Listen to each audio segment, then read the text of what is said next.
Good afternoon বন্ধুরা, কেমন আছো? আশা করি সবাই ভালো আছো, আমিও ভালো আছি। চলো আজকে বেশি না, পাঁচটা ডিমের আন্ডা কারি বানাবো। চলো দেখতে থাকো। কড়া বসিয়ে দিয়েছি, তেল দিয়ে দিলাম। ডিমটা ভাজবো তো, এই জন্য তেল দিলাম।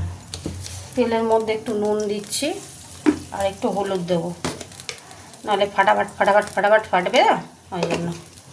তো তেলটা একটু গরম হতে ঘোক।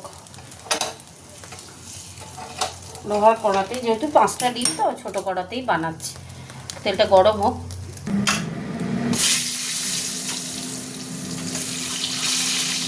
ছেড়ে দিলাম, ভাজা হতে থাক। ডিম ভাজা হয়ে গেছে, তুলে নিচ্ছি ডিমটাকে। এবার তরকারিটা বসাবো, এই দিকটা একটু ভাজা হবে।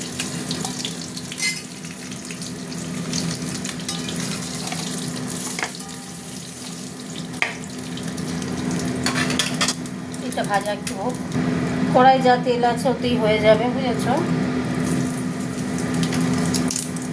তেজপাতা দিয়ে দিলাম, চিনি দিলাম তেলের মধ্যে, পেঁয়াজ দেবো।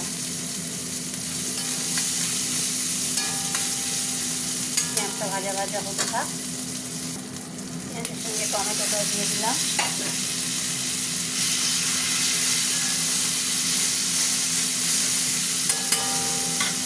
একসাথে ভাজা হোক।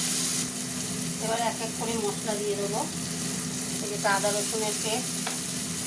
আচ্ছা, এবার দেবো হলুদ গুঁড়ো, তারপরে দেবো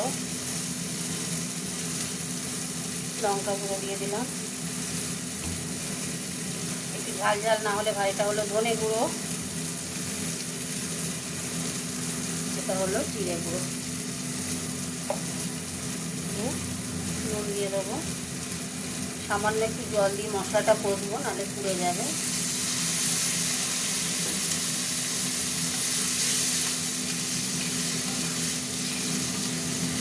আবার তেজপাতা থাকবে না।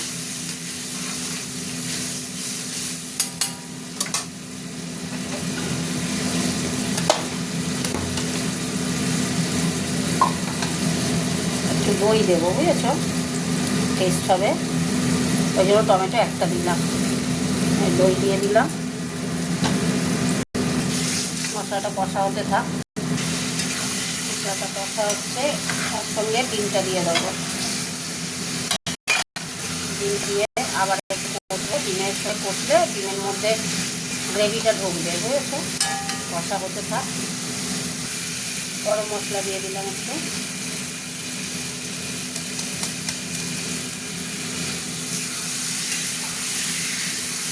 গ্যাসটাকে কমিয়ে দিয়েছি।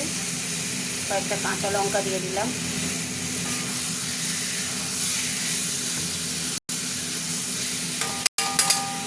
কষা হতে থাক।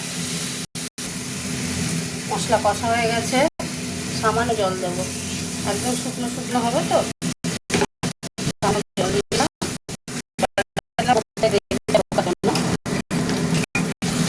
সামান্য জল দিয়ে দিলাম। এবার এটা শুকনো শুকনো নামিয়ে নেবো। কত তাড়াতাড়ি হয়ে গেল বলো তো ডিম কষা।